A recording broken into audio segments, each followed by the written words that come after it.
What's good, YouTube? So let's talk about real quick how you can go about finding zones. Now, when you go about finding your zones, whether it's supply and demand, support and resistance, your pivot zones, they're zones. And pretty much everything that you're trading, guys, is zones. Market structure. Everything is pretty much based off of market structure. And when I speak of zones, I'm talking about major zones.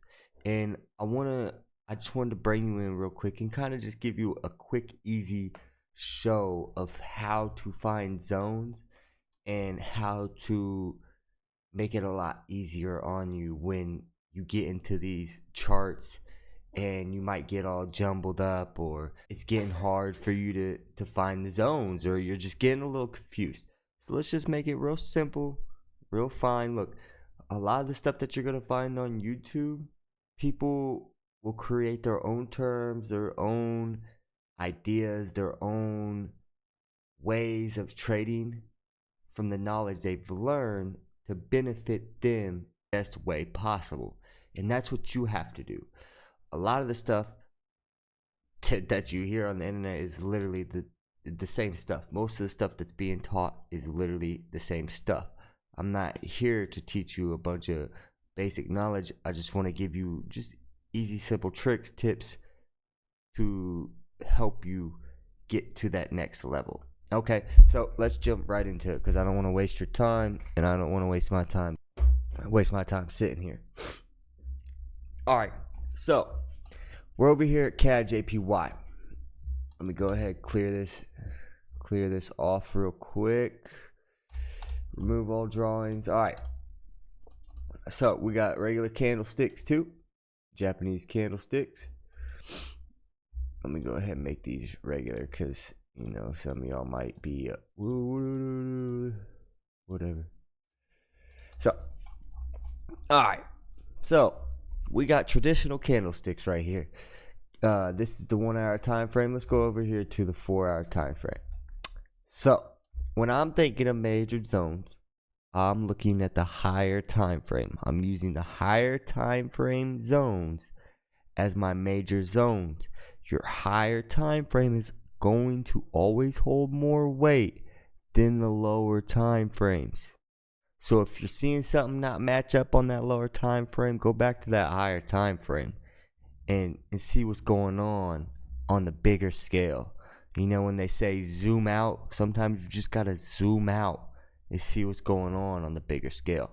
All right, so when it comes to finding your zones, when you get here on a 4 hour chart, it shouldn't be too difficult. You don't have to be precise. You don't have to be specific. You need to think of an area. When people draw these demand areas, or these pivot points, or so on and so forth, and it's this and that. Look, when you think of zones, you need to think of where price loves to react. Where does price come to and it love to react? Now, when you make these zones, don't think of these zones as just a line. You need to think of these zones as an area. Price does not have to come to this line in order to make a reaction. It just has to come to this area, and that's where liquidity is sitting and more than likely going to make a reaction. Okay? If you don't know what liquidity is, we'll get into that later down the road. But right now we're just talking about zones. So remember, when you're thinking of these zones, don't think, oh, it's got to touch that line. Like right here, it's got to touch that line before it's going to make any move. No, it's just an area, okay? When we're thinking of zones, we're thinking of an area. Price is going to come to this area, and it's going to normally make a reaction, whether it's going to move up, move down, consolidate. It's going to make a reaction at this point. 9 out of 10 times, normally when price gets to a major zone, it makes an impulse reaction, whether it shoots up and continues through, or it shoots back down, and it retests the structure below. So if this is super hard for you when you're making zones and you feel like there's a lot of noise and it's hard for you to make these zones, first, don't think of it just a line. It doesn't have to be perfect. Think of it as an area. Another thing that you can do is what I use to trade is Hakanashi candles. These are a very good indicator. Yes, indicator. Hakanashi candles are actually an indicator that you can literally go and you can just see the average of price, how price is moving. It's not going to be a bunch of noise. You'll be able to see structures better. You'll be able to see your major zones better without having a bunch of noise, and you can really make it a lot easier on you if you're having a problem with these traditional candles and you get in here on the time frames and you're seeing all this noise and this and that. And let's go to the Hakanashi candle, man. Super easy. Get your points, get your zones marked, and then move back to the traditional if you like trading traditional. Another thing that you can do actually is go to the line graph. You can literally pull up the line graph, go to the 4 hour, mark your zones. Literally, it's not hard. It's not hard. Let me get this tool over here. Like, look at this. Boom. You see? Boom. Boom. Right here. You see what I'm saying? It's super easy. If you're having a hard time finding these zones, don't think of it as just the line itself. Think of it as an area.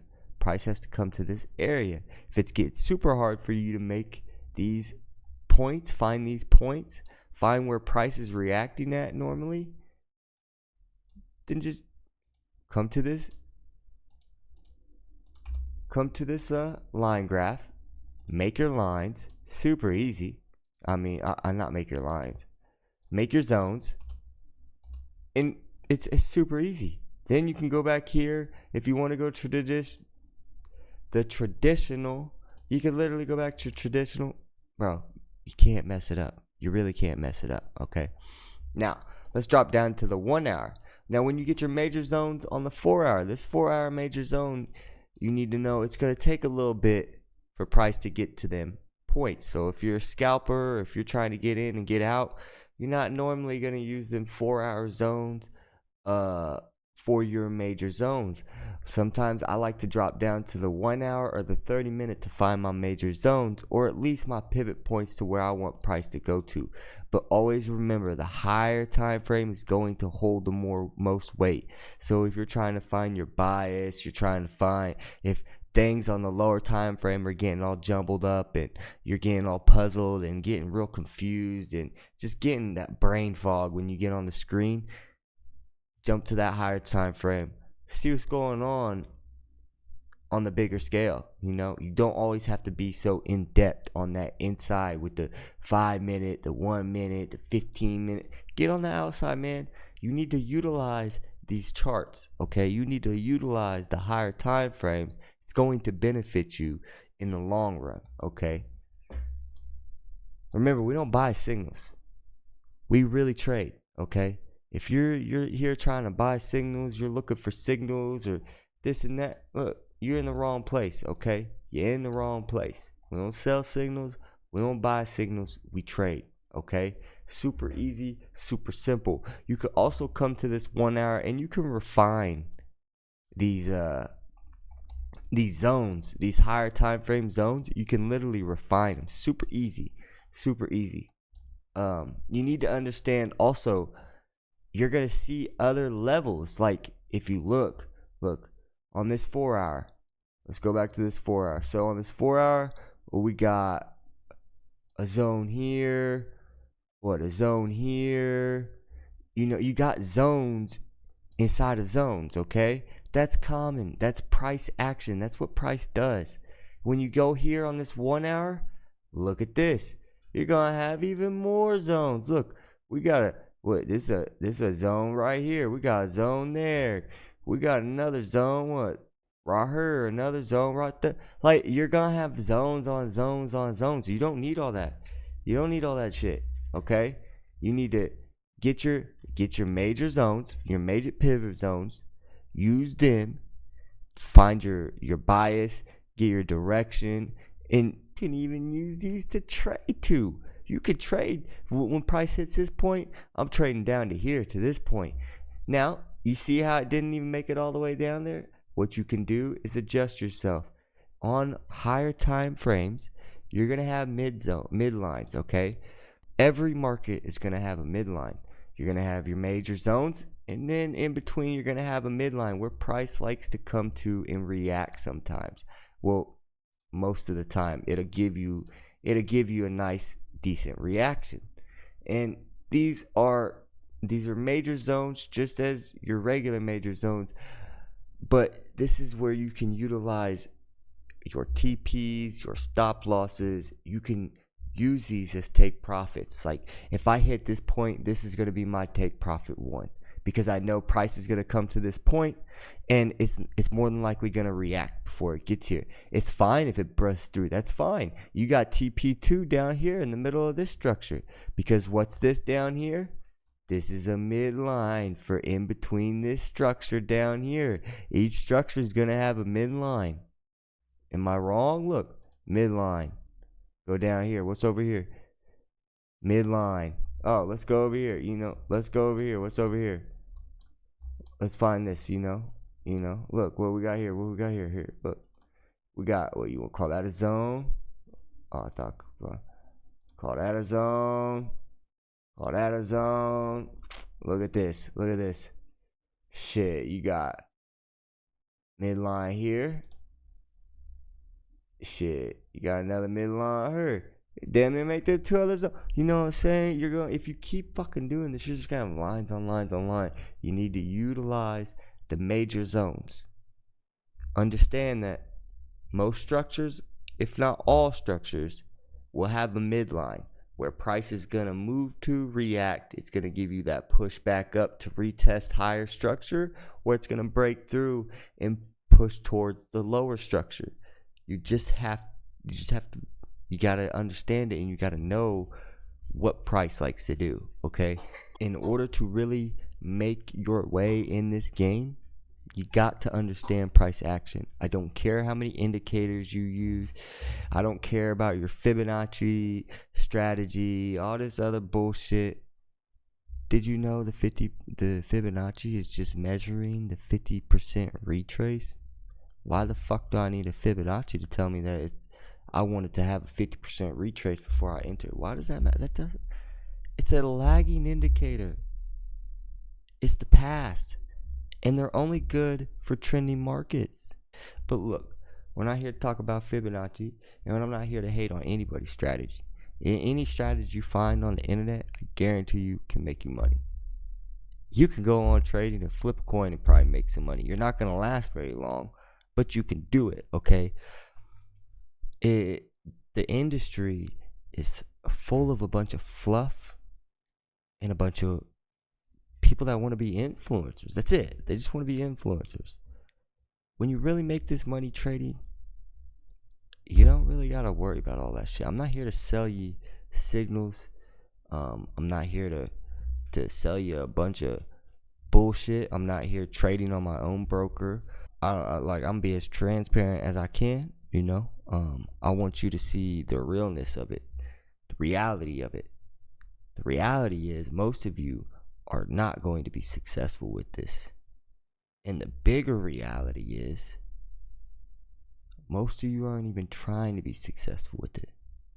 If you're buying signals and you're thinking, oh, I'm making money while I'm learning, you're not. You're not, because you don't even know why. First of all, they can explain to you why they're taking the trade and this and that. But if you ain't put the time in on the markets, it's really not going to make that much sense to you. A lot of traders, good traders, can get on the markets. They don't have to mark lines. They don't have to put zones or all this other daily highs and daily. Don't gotta put that shit. Real traders can literally get on a market, any market, crypto, forex, commodities, oils, indices, whatever. They can get on a market. They can read that market and give you an idea, a very high probable idea of what price is more than likely going to do. I didn't say what price is going to do, but a high probability of giving you an explanation of what price is more than likely going to do. That's all I want to do. I just want to give y'all a few quick little tips how to find these zones, how to utilize the major zones, how to utilize that line graph, how to see price in a better movement, price in an easier flow. Look, if you're having a problem getting to these if you're having a problem finding these zones, having a problem reading price, you get down to this 30-minute and price is just getting crazy. What the fuck is going on here? You get down to this 30-minute price is just going crazy. You don't know what to do. It's too much noise. Or you get down to this 50. There's too much noise. I don't know what to do. It's too much noise. Look, it's super easy. Switch to them Hakanashi candles. That's the price average. Okay? It is smooth, way easier to see. It's not like you can't see everything. Like, you see this right here? Looks the exact same as this. This is just a lot easier for the eyes to read. Because look, as you got these moves up, you got red candles in between this and that. Price averagely moved up. So why would it change? You got this big move here, you see. You got a few little red candles, you know, some offness. Then let's bring back the traditional candles. Look at that. A bunch of noise. If you bring out these Hakanashi, super easy. The average is a drop. The sellers have control of the average. The average is sellers. Buyers is the average. Did it? Get this. Get a bunch of noise in there. Oh, candle wick. Wicked out. Oh, wick. Like, bro, you don't need it. You don't gotta worry about all that. Obviously, you get the wicks there. But it ain't a bunch of noise. You ain't gonna get scared because you see a candlestick pattern. Stop following all them Google candlestick patterns, all that bullshit. Another thing with these patterns, because I love trading. I love trading patterns like head and shoulders and W's and M's, and I utilize those. But those are literally utilized as just a confirmation. But I'm gonna give you one quick hint before I get off here. When you see this, bro,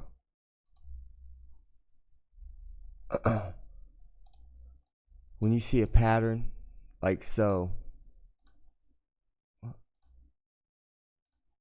when you see a pattern like this on the lower time frame, and you can go up to say the higher time frame, and you see that pattern on that higher time frame. So say you see this pattern on the higher time frame, the head and shoulders, you see it? Now I drop down to that lower time frame, and I can see that same pattern. That pattern's more than likely gonna play out. That pattern is more than likely going to pay out. When your higher time frames are matching up with your lower time frames, that just makes your confluence a whole lot stronger. Just being honest with you. That's a little quick gem, little hidden gem that they probably don't tell you. You know, I ain't bought all the courses on YouTube. I did a lot of what y'all do. Y'all jump from YouTuber to YouTuber to YouTuber to YouTuber. Their strategy worked for a week. Their strategy worked for a month. This, that. I never bought no motherfucking signals. I done did this shit for 4 years. 2.5 of the years was by myself. And then I joined a community, met a mentor, and took off. I was like this. And then now I'm like like in this area, we slowly creeping up, taking care of all the bullshit that we built up from the past, and now we slowly creeping up to where we can, take them big jumps versus these little jumps. A lot of y'all are like this. Your drops are probably weighing a lot more than your wins, and that's part of the game. That's part of the journey. Understand, this journey is long, hard, and lonely. Okay? It doesn't matter how many mentors you have. Doesn't matter how many courses you take. Doesn't matter how many signals you buy. Doesn't matter how many people you tell. If you aren't sitting your ass down in front of these charts on a daily basis, consistently putting that fucking work in, even when you blew an account the day before, when you ain't got no money to trade, you're trying to get money but you don't got a job. First of all, go get a fucking job. If you ain't got a job and you want to be a trader, you're not gonna make it. I'm just being honest with you. Just fucking being honest with you. You gotta have a job. You gotta have income in order to fill the leverage that you need in order to be successful with this. Flipping accounts is a possibility. Flipping accounts is possible. It's not sustainable. From trader to trader, from somebody that's done this for 4 years. This is 4+ years. Like, I'm working on my 5th year. Flipping accounts is very unsustainable. Like, it's not liable, okay? It's very unsustainable. It's not sustainable. So you got to focus on slowly building that account and building your leverage up. And I promise you, it's going to be all worth it. Look, if you ain't willing to put in 2 to 3 years minimum, bare minimum, get the fuck up and walk away. Shut my video off. Don't watch none of my videos again. I promise you, trading is not for you.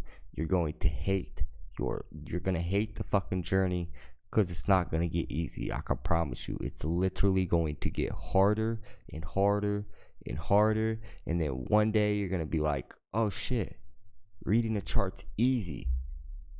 Now I just got to know me. And that's one of the biggest problems that most traders have, is they can never figure out them. They can't ever just do the things that they know they're supposed to do in order to be successful. But that's all I got, yo. I just want to bring y'all a quick little video on helping you find these zones, and making it a lot simpler on you. Don't get all tied up in all this complicated shit. Trading is not that complicated. Reading the markets is not that complicated. You're literally just allowing people to fluff words up and make them their own meaning. Okay, it's not that complicated. Peace out. Love. I appreciate y'all. Thank you. Hey, like, subscribe, share. Like, subscribe, and share. Like, subscribe, and share.